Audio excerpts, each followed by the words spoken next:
स्वराज्य का कितना महत्व है, क्योंकि हमारे पढ़ाई का, योग का, सेवा का अंतिम लक्ष्य है स्वराज्य।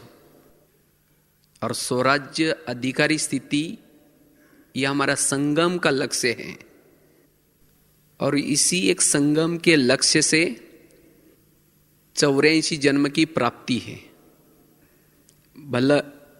भले छोटा सा युग है, एक जन्म है, लेकिन इस एक जन्म की प्राप्ति से, पुरुषार्थ से 84 जन्म में हमें जो भी कुछ प्रारब्ध मिलने वाली है, उसका आधार है ये संगम का छोटा सा जन्म।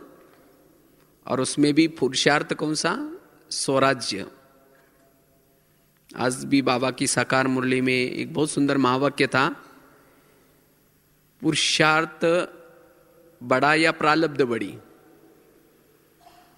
पुरुषार्थ के बिना प्रारब्ध नहीं मिलती। और संगम युग का पुरुषार्थ है स्वराज्य अधिकारी। संगम की नीति है राजनीति स्वराज्य की।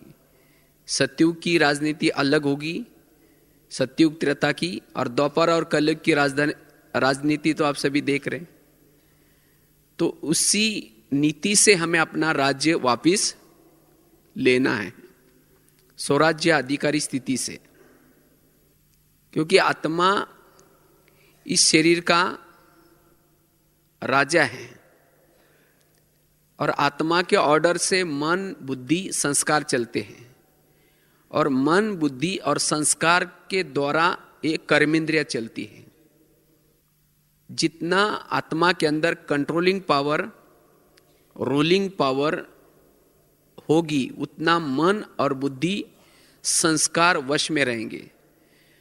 और जितने मन, बुद्धि, संस्कार वश में रहेंगे, उतना ये सभी स्थूल कर्मेंद्रियां वश में रहेंगी। और जिसकी स्थूल कर्मेंद्रिया इस संगम युग में वश में रही है, वो भविष्य का क्या बनेगा? राजा बनेगा। लेकिन मन, बुद्धि और संस्कार ये मेरे वश में रहे, उसके लिए चाहिए योग बल। ज्ञान बल और योग बल, ये दो बल के द्वारा ही हम स्वराज्य प्राप्त कर सकते हैं।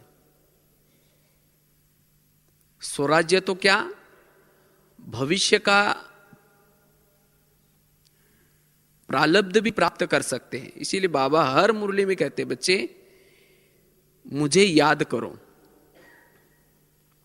क्योंकि जितनी मन और बुद्धि बाबा के तरफ लगाते हैं, उतना आत्मा में बल आता है, आत्मा में शक्ति आती है।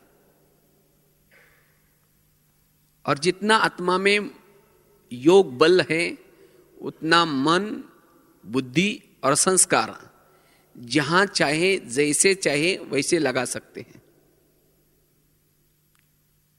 इसलिए अगर स्वराज्य अधिकारी बनना है तो योग बल आवश्यक है।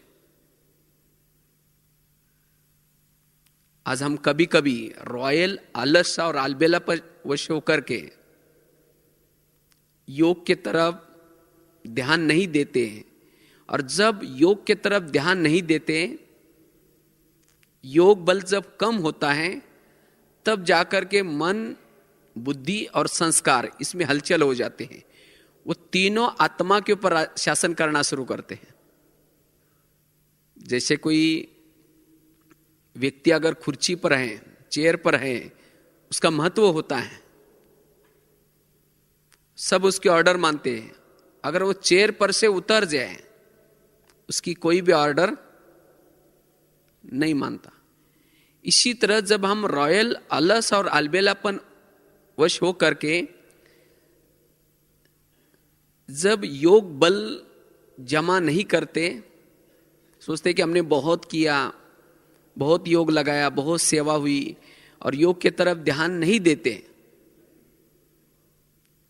तब आत्मा अपने सोमानों के चेयर पर से उतर जाती है, अकाल तख्त से उतर जाती है। देह भान आता है, और जब देह भान में आकर के मन और बुद्धि को ऑर्डर करो, नहीं मानेंगे। चाहेंगे मन को परमधाम में जाए, लेकिन मन नहीं जाएगा। चाहेंगे बुद्धि को घंटा तक बाबा को देखने में लगाए, नहीं लगेगा। और जब ये तीनों शक्तियां ऑर्डर नहीं मानती, तो बाकी स्थूल कर्मेंद्रिय भी हलचल में आ जाते हैं।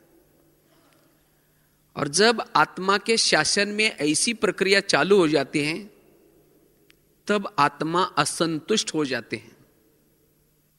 असंतुष्टता आती है। जो अंदर से जो खुशी चाहिए, जो अतीन्द्रिय सुख चाहिए, उसका अनुभव नहीं होता। और ऐसा अगर बीच बीच में हमारे स्वराज्य में खंडन होता रहेगा, तो फिर भविष्य में हमें अखंड राज्य नहीं मिल सकेगा। अखंड अगर राज्य लेना है भविष्य में, तो यहां भी अखंड स्वराज्य अधिकारी स्थिति चाहिए। निर्विघन, विघन क्या है? यही तो विघन है। जब योग बल नहीं, तो मन बुद्धि, मन मत, परमत प्रमाण चलती है। कर्मेंद्रिय भी अपने मन मर्जी से चलती है, और जिसको कहा जाता है विघन। और उसी समय जो पुराने संस्कार हैं, पुराने संस्कार के वश होते हैं, और जो अधीन है वो कभी भी अधिकारी नहीं बन सकता। और इससे वायुमंडल को भी हम खराब कर देते हैं, अपना समय भी व्यर्थ जाता है, संकल्प भी व्यर्थ जाते हैं। भले दिखने में हम तो लगते पुरुषार्थ कर रहे हैं, लेकिन अंदर जो जैसा चाहिए वैसा पुरुषार्थ नहीं होता। इसीलिए बाबा ने खास अटेंशन दिला है, रॉयल अल्लाह अलबेला के तरफ ध्यान दो। तो इसे हमें अगर स्वराज्य प्राप्त करना है, तो योग बल को जमा करना बड़ा जरूरी है। योग बल और साथ में ज्ञान का बल भी चाहिए, क्योंकि ये दोनों तीनों की प्रक्रिया किस तरह से चलती है। समझो अगर हमने अमृतवेला योग ठीक नहीं किया, ऐसे आलस अलबेला वश होकर के किया, योग बल कम है, फिर हम आए, मुरली सुनी, और फिर जब कर्म क्षेत्र पर जाते हैं, तो कर्म क्षेत्र पर जाने के बाद कोई चीजों को देखने से या कुछ संस्कारों के वश होने से मन में संकल्प चलेंगे, लेकिन बुद्धि में ताकत न होने के कारण बुद्धि न चाहते हुए भी मन में वो संकल्प का फोर्स रहेगा और संस्कार बन जाएंगे। इसीलिए ज्ञान होने के साथ साथ बल भी चाहिए, और वो बल आता है योग से।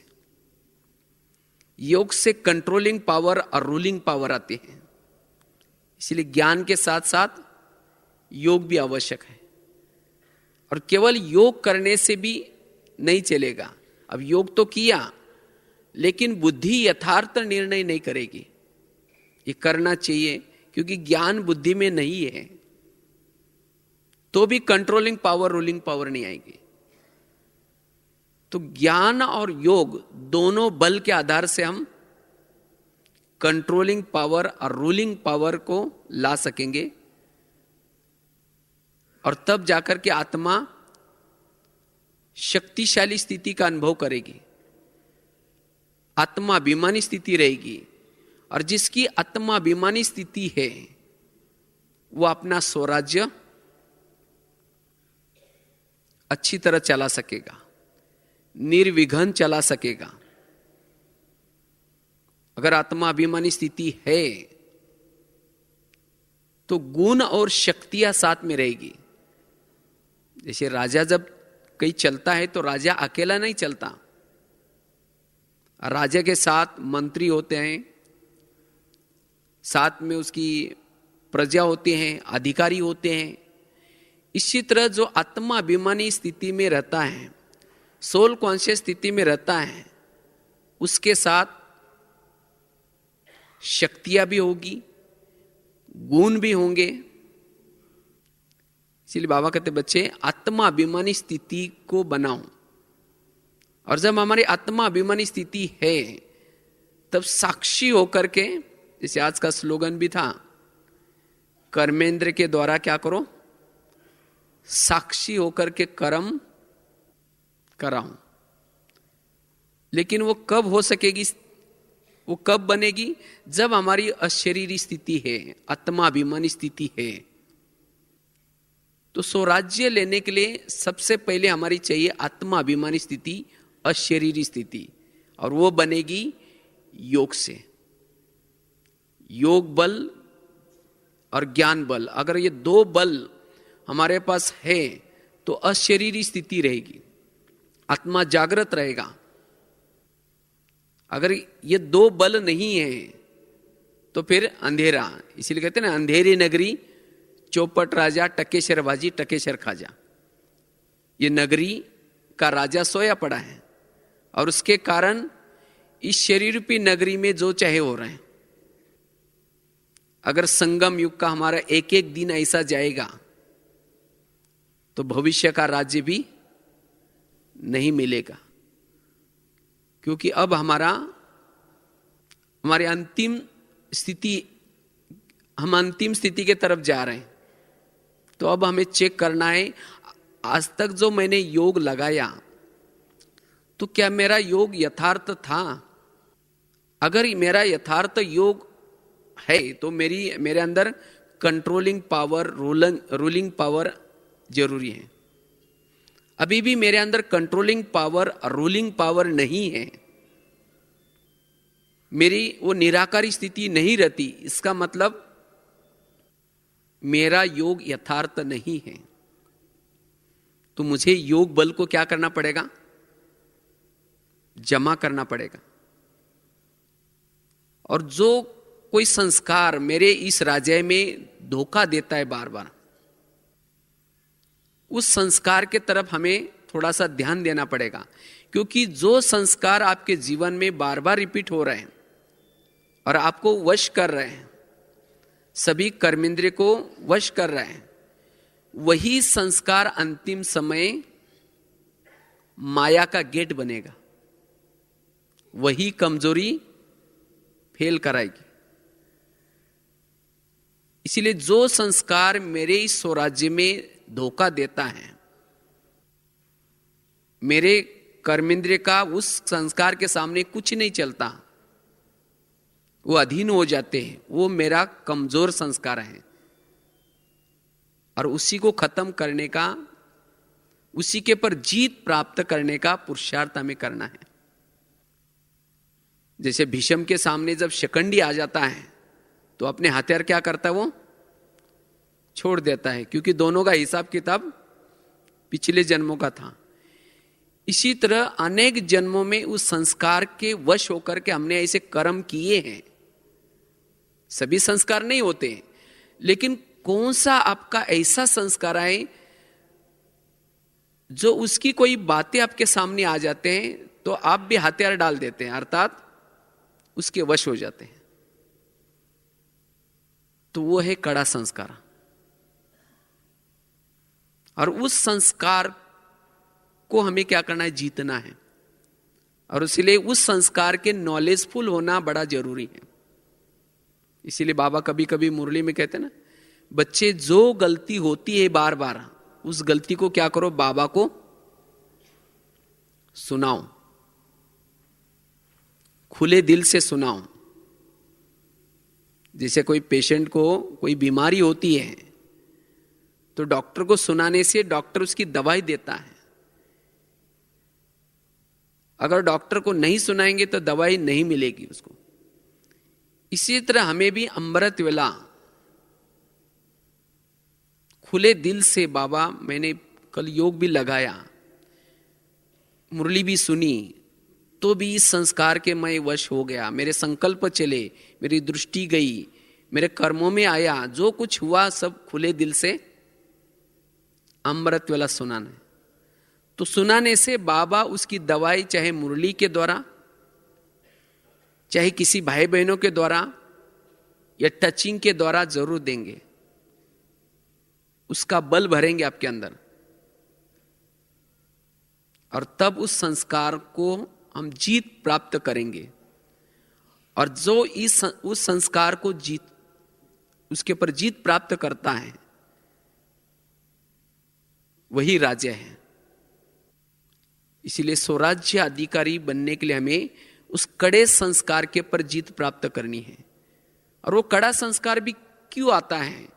क्योंकि हम कभी कभी एकदम जैसे रॉयल आलस और अलबेलापन वश होकर के बैठ जाते हैं, और उस समय जब शांति से बैठ जाते हैं तो अचानक क्या होता है, वो दुश्मन वो कड़ा संस्कार वार करता है अचानक। इसीलिए सदा हमें उस अशरीरी स्थिति में, निराकारी स्थिति में जितना हम निरंतर रहते हैं उतना उस संस्कार से हम बच सकते हैं। कोई भी संस्कार, कोई भी विकार जब देहाभिमान आता है तब अटैक करता है, और जब उस संस्कार के वश हो जाते हैं तो सभी कर्मेंद्रियां उस संस्कार के अधीन हो जाते हैं। आत्मा चाहता नहीं कि ये करे, चाहता नहीं व्यर्थ बोले, चाहता नहीं आंखों से व्यर्थ देखे, लेकिन तो भी आंखें व्यर्थ देखेगी, मुख व्यर्थ बोलेगा। इसको कहा जाता है वश। और जो आत्मा ऐसी 2-4 दिन 8 दिन भी अगर उसके वश में है तो उसके कितनी एक जन्म की बादशाही गई। वहां सतयुग में वो क्या बन सकेगा? वो दास दासी के रूप में होगा फिर। इसलिए बाबा कहते बच्चे, संगम का एक एक दिन, एक एक पल, एक एक मिनट, एक एक सेकंड बड़ा महत्व का है, राजाई प्राप्त करने का आधार है। इसीलिए स्वराज्य अधिकारी हमें क्या करना है? बनना है। इसलिए जिस बातों से मेरी निरंतर अशरीरी स्थिति रहती है, मेरी निराकारी स्थिति रहती है, आत्माभिमानी स्थिति रहती है, उन बातों के तरफ ज्यादा हमें अटेंशन खिंचवाना है। जिन बातों से मेरा देहाभिमान आता है उन बातों से किनारा करना है। तो ऐसे हमें स्वराज्य अधिकारी का अभ्यास। चलो अपने भ्रुकुटी सिंहासन पर इस तरह से हमें संगम युग में स्वराज्य अधिकारी बन भविष्य में विश्व राजाई का पद प्राप्त करना है। बाबा ने पिछली जो मुरली चलाई थी शायद 15 नवंबर की, बाबा ने उस मुरली में बहुत सारे क्वेश्चन पूछे थे। चेक करो और चेंज करो। चेक करो कि क्या मेरे इस राज्य में एक राज्य है, या कभी कभी माया का भी राज्य आ जाता है। माया का राज्य अर्थात मन जो चाहे सोचे, बुद्धि जो जहां चाहे भटके, श्रीमत के विरुद्ध संस्कार, सभी कर्मेंद्रियां माया के अधीन, इसको कहा जाता है डबल राज्य। और सतयुग की दुनिया कैसी है? एक राज्य। तो जो यहां संगम युग में अपने कर्मेंद्रिय पर, अपने शरीर के ऊपर एक राज्य, एक बाबा का ही राज्य, श्रीमत का ही राज्य जिसका है, उसी वो दुनिया में राज्य पद प्राप्त कर सकता है। तो चेक करना है क्या मेरा निरंतर अखंड एक राज्य रहता है या कभी रॉयल रूप में माया भी आकर के राज्य करती है। माया भी रॉयल रूप में आते, पता ही नहीं चलता कि एक राज्य है या माया का राज्य चल रहा है। एक धर्म, धर्म अर्थात धारणा,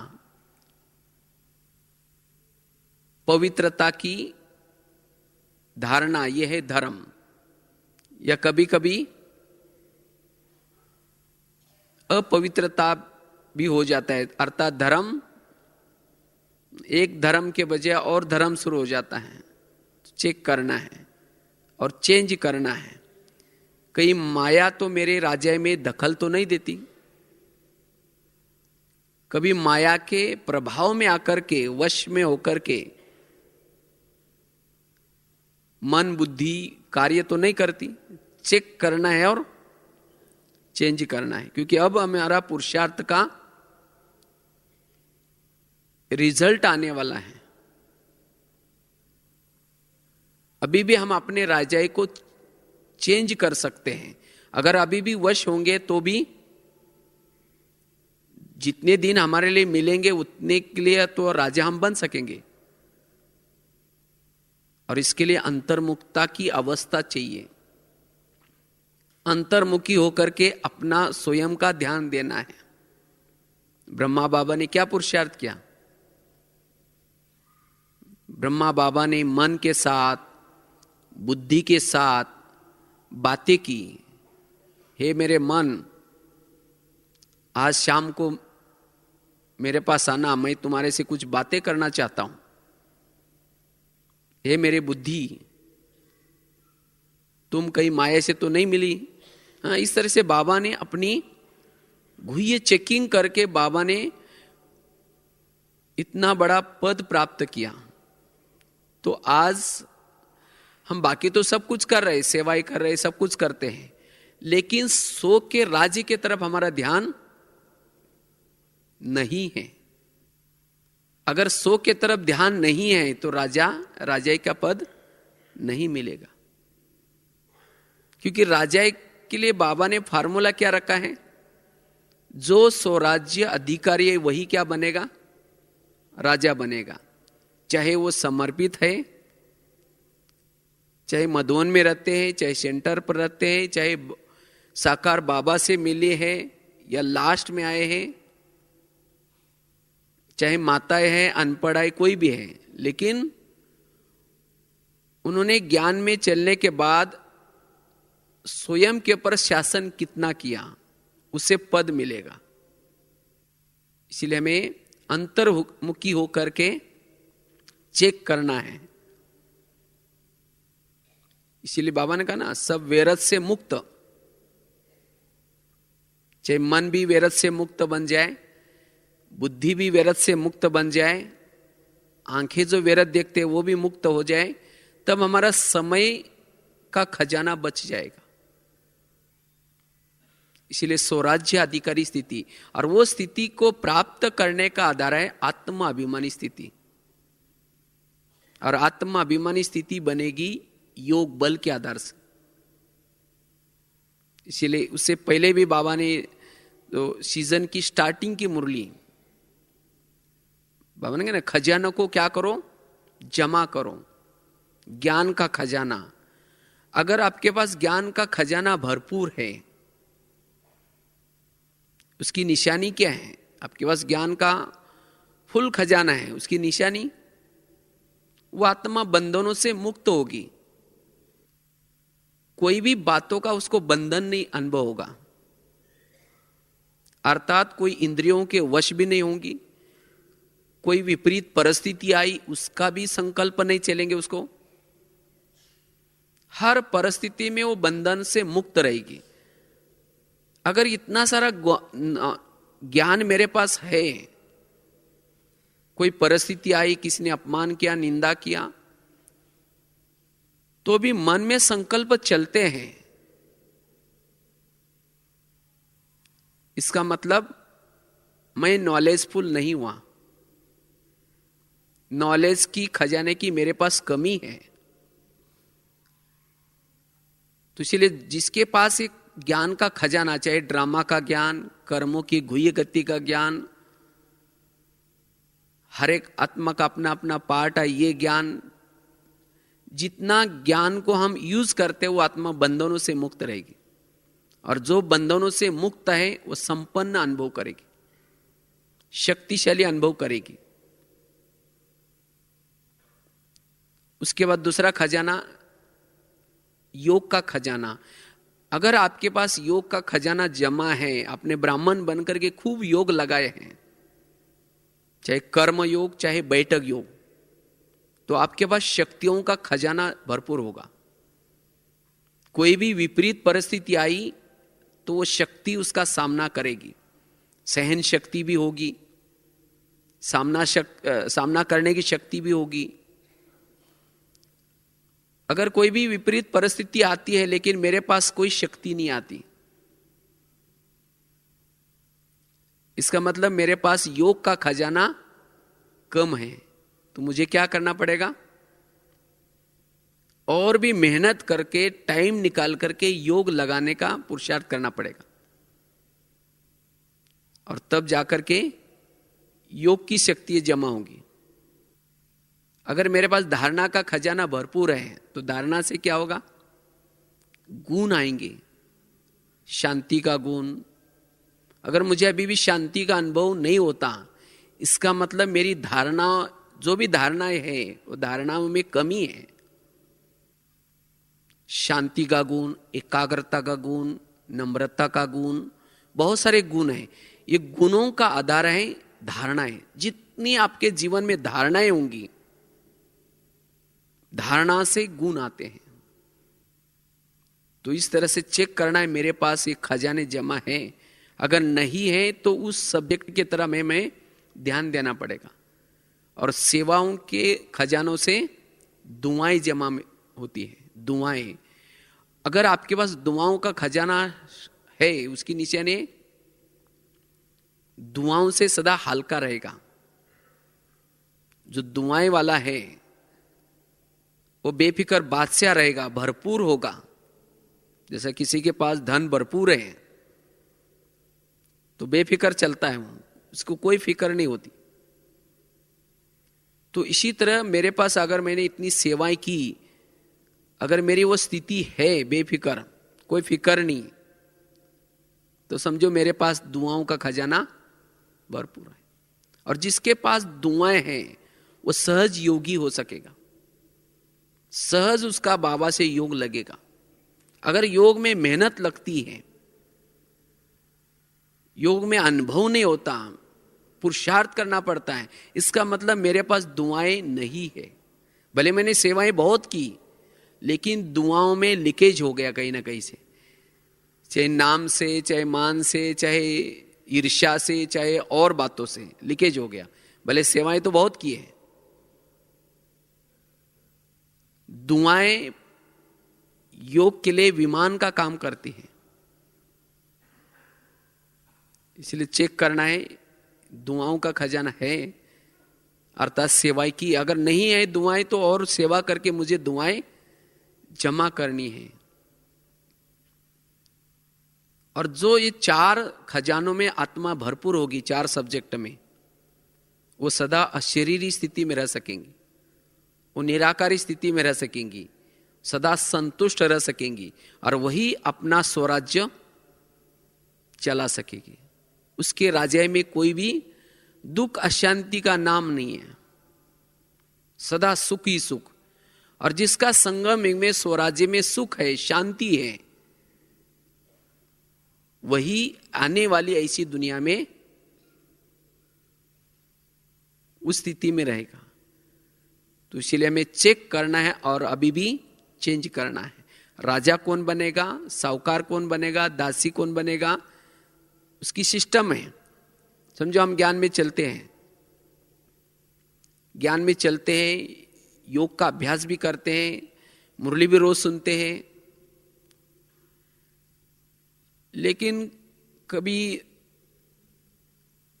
स्थूल धन या ज्ञान का धन सेवा में नहीं लगाते, और इतना पुरुषार्थ अंदर से नहीं कर रहे जो कर्मेंद्रिय भी वश हो जाए, कर्मेंद्रिय के भी अधीन है, लेकिन ज्ञान अच्छा लगता है, ज्ञान में रोज आ रहे हैं। ऐसी आत्मा भविष्य में दास दासी बन सके, क्योंकि संगम युग में उसने इंद्रियों के अधीन होकर के अपना समय व्यर्थ किया, इतना पुरुषार्थ नहीं किया जो कर्मेंद्रिय को वश करे। भले यहां बड़ों के संपर्क में है, नजदीक है, तो यहां वहां भी फिर अच्छे राजाओं के दास दासी बन सकते। समझो कोई ज्ञान में चलता है, केवल स्थूल धन लगाया, ज्ञान धन लगाया सेवा में, लेकिन कर्मेंद्र को वश नहीं किया और तब तक संगम एक पूरा हो गया। ऐसी आत्मा भविष्य में साहूकार बनेगी, क्योंकि स्थूल धन लगाया और ज्ञान भी औरों को दिया, इसीलिए अनेक गुना होकर के धन मिलेगा, लेकिन राजाई तो नहीं मिली ना। या कोई इतना गुप्त पुरुषार्थ करते अंदर से, इतना आत्माभिमानी स्थिति, अशरीरी अवस्था में रह करके अपनी इंद्रियों को अपने वश में किए हैं, लेकिन कभी ज्ञान किसी को नहीं बांटते हैं या स्थूल धन सेवा में नहीं लगाते। ऐसी आत्मा संपन्न नहीं बनेगी, हर प्रकार से संपन्न नहीं होगी। इसीलिए बाबा कहते बच्चे, हर प्रकार से संपन्न बनने के लिए औरों को भी ज्ञान सुनाना भी जरूरी है, स्थूल धन ज्ञान धन भी सेवा में लगाना जरूरी है, और तब जाकर के हम संपन्न बन सकते हैं। तो स्वयं को चेक करना है कि मैं कौन से लाइन में हूं, दासी वाली लाइन में हूं, राजा वाले लाइन में हूं, या कभी रोज लाइन चेंज करते हैं, चेक करना है। और अखंड अगर राज्य चाहिए तो अखंड हमें स्वराज्य अधिकारी स्थिति के लाइन में चलना है।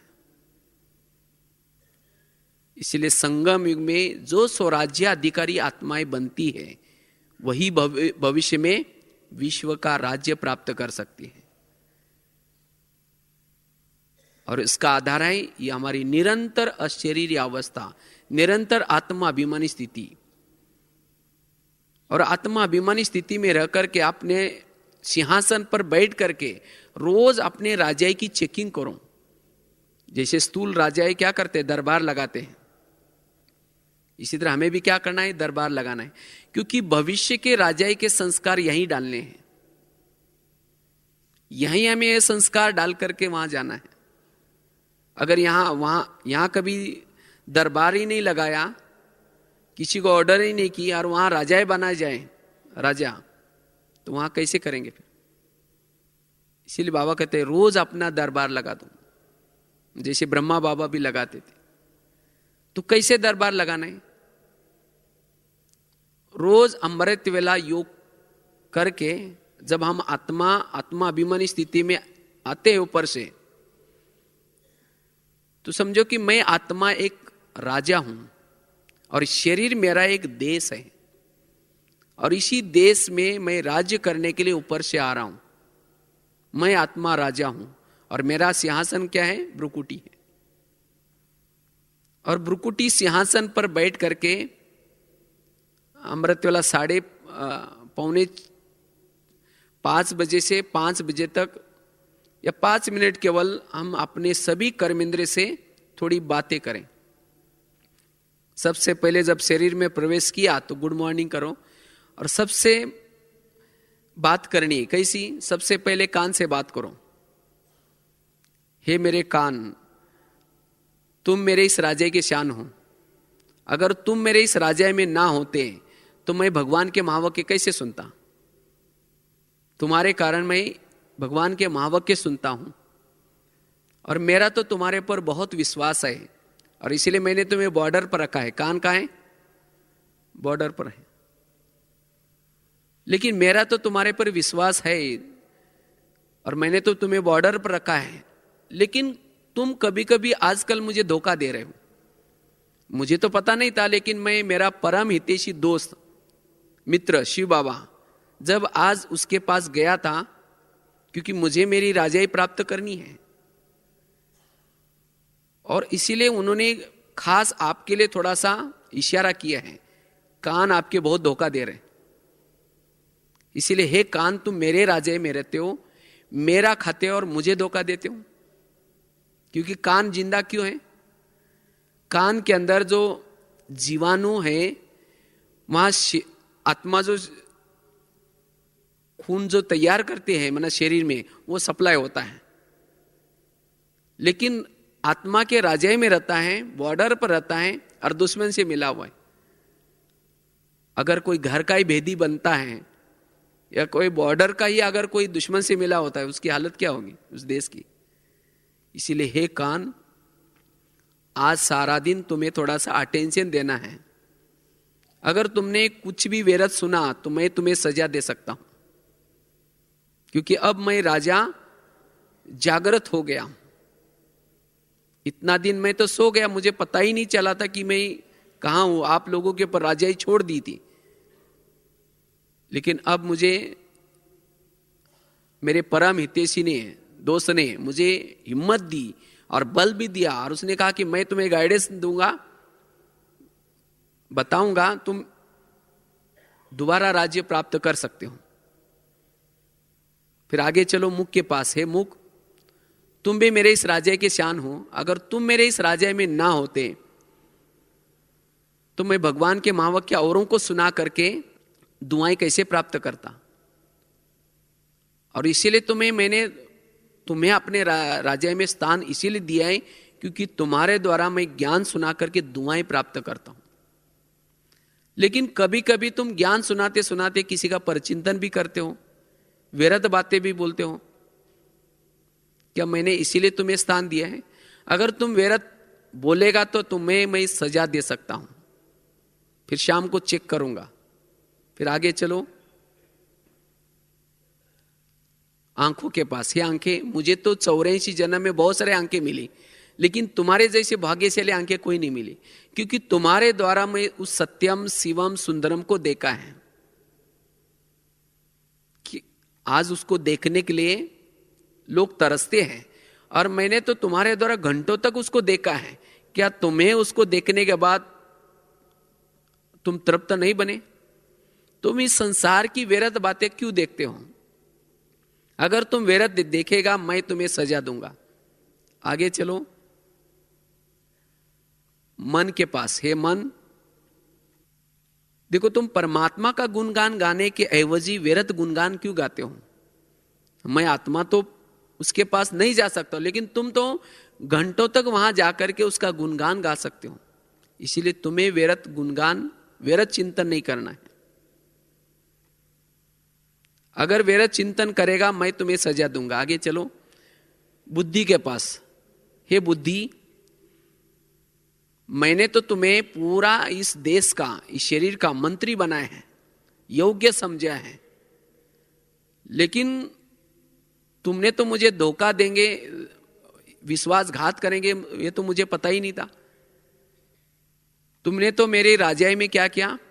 मेरा ताज गवा दिया, मेरे महल गवा दिए, मेरी पूरी राजाई गवा दी, क्योंकि तुम्हारे ऑर्डर से सभी लोग चलते हैं। कि यही मेरा विश्वास तुम्हारे पर था। तो इसीलिए हे बुद्धि, अब तुम जागृत हो जाओ और श्रीमत के आधार से जो भी तुम्हें निर्णय करना है, कार्य करना है, श्रीमत के आधार से ही करना है। ये मेरी तुम्हारे लिए ऑर्डर है। अगर करेंगे ऐसा, नहीं करेंगे तो मैं तुम्हें सजा दे सकता हूं। आगे चलो पांव के पास। है पांव, देखो तुम्हारा तो कितना बड़ा भाग्य है, क्योंकि तुम्हारे द्वारा मैं भले मुख के द्वारा सेवा करता हूं, किसी को ज्ञान सुनाता हूं, लेकिन दर्शन तो तुम्हारे करेंगे। कोई भी व्यक्ति जब घर में आता है तो क्या करते हैं? उसके पांव छूते हैं। क्यों? हे पांव, तुम्हारा धन्यवाद, इस व्यक्ति को हमारे घर में लाया। पांव क्या करता है? सभी कर्मेंद्र को सिर पर उठाता है। चाहे मुख को लाने वाला निमित्त कौन? पांव। लेकिन कभी कभी हे पांव, तुम कभी व्यर्थ के तरफ भी लेके जाते हो सबको। इसीलिए हे पांव, तुम्हें अटेंशन देना है। अगर मुख को परचिंतन करना है तो उसको कहो कि जाओ, मैं नहीं जा सकता, मेरे राजा ने मुझे मना किया है। अगर पांव वहां लेके नहीं जाएगा तो मुक जाएगा। तो इस तरह से हर कर्मेंद्रिय अगर अटेंशन में आएगी तब जाकर के हम स्वराज्य अधिकारी स्थिति को प्राप्त कर सकते हैं। ये सवेरे हमें सभी को क्या करना है, थोड़ी सी सावधानी देने हैं, निगरानी रखने हैं। और फिर रात को सोने से पहले फिर एक दरबार लगा दो एक बार, और फिर सभी कर्मेंद्र को बुला करके फिर पूछो उनको। सबसे पहले पूछो कान से, कान तुम्हारा सारा दिन का चार्ट कैसा रहा? ना आपका बहुत बहुत धन्यवाद, आपके द्वारा मैंने 7 बजे कुछ ईश्वरीय महावाक्य सुने थे, मुरली सुनी थी, बड़ा अच्छा लगा, आपका धन्यवाद। लेकिन 12-1 बजे किसी ने तुमको परचिंतन की बातें सुनाई थी, तुमने तो बड़ा और आगे सर करके कहा था कि और क्या हुआ? तो बताओ, तुमको मैंने मना किया था सुनने के लिए, तो भी तुमने सुना, इसीलिए तुम्हारे लिए सजा कौन सी? तुम्हें दोबारा मुरली सुननी है। हमारी ये सजा भी अलौकिक है। वो सजा नहीं दुनिया में क्या क्या, वो कान काट दिया, आंखें निकाली, वो वाली नहीं। लेकिन हमारी कौन सी सजा, कौन सी दो? दोबारा मुरली सुनो। क्योंकि परचिंतन वही सुनता है जिसके कान ने ज्ञान सुन पूरा नहीं सुना है, या संपन्न ज्ञान से नहीं है, वही बातें सुनेगा परचिंतन की। इसलिए जितना हम ज्ञान सुनेंगे परचिंतन की बातों से छूट जाएंगे। आगे चलो मुख के पास, तो उसको पूछे तुम्हारा सारा दिन का चार्ट कैसा रहा? समझो कान ने दुश्मन को ले घुसा दिया, अंदर दरवाजा खोल दिया, लेकिन तुमने तो अपना दरवाजा बंद रखना चाहिए था। तुमने फिर भी कहा कि हाँ वो माता जी ऐसी है, वो भाई ऐसा करता है, वैसा करता है। तुमने मेरी बात को नहीं माना, इसीलिए तुम्हारे लिए सजा कौन सी? कल के दिन तुम्हारा कारोबार बंद रहेगा, मौन रहेगा। मौन है मुख की सजा। इसको कहता है राजा। राजा वही है जो किसी को ऑर्डर देने के बाद उस ऑर्डर को मानना जरूरी है। जिस राजा की ऑर्डर कोई नहीं मानता वो राजा नहीं है। इसलिए हमें एक एक कर्मेंद्र को क्या करना है? सावधानी भी देनी है, सजा भी देनी है, और तब जाकर के आपके राज्य में जो भी कुछ चोर घुसते हैं, जो भी दुश्मन आता है, वो धीरे धीरे आना क्या हो जाएगा? बंद हो जाएगा। नहीं तो जैसे पहले भारत में अनेक अंग्रेज लोग आए हैं और यहां अंग्रेज लोगों ने शासन किया। क्यों किया था? क्योंकि भारत में अलग अलग नवाब रहते थे, बंगाल का नवाब, बिहार का नवाब, सूरत का नवाब, और अंग्रेज आकर के उनसे मिले और नवाब भी क्या गए, उनसे मिल गए, और उसके कारण धीरे धीरे उन्होंने क्या किया? दिल्ली के ऊपर अटैक किया और पूरा देश को क्या किया? परातंत्र बना दिया। इसी तरह इस शरीर भी हमारा एक देश है, इंडिया है, और इसी इंडिया की राजधानी ब्रुकुटी में राजा कहाँ रहता है? ब्रुकुटी में रहता है। और इसी देश में बहुत सारे नवाब भी है, कान, मुंह, आंख, ये सब नवाब है। लेकिन माया क्या करते हैं? इन नवाबों के साथ दोस्ती करते हैं। पहले कान के साथ दोस्ती करेगी, फिर मुख के साथ दोस्ती करेगी, फिर धीरे धीरे आत्मा के ऊपर, दिल्ली के ऊपर अटैक। और जब आत्मा के ऊपर अटैक हो जाता है तब आत्मा वश हो जाते हैं, और जो वश रहता है वो राजा नहीं बनता। इसीलिए बार बार हमें माया क्या करते हैं? बंदी बनाती है और की कमाई चट करती है। इसीलिए बाबा कहते बच्चे स्वराज्य अधिकारी बनो। और ये सब होने का कारण क्या है?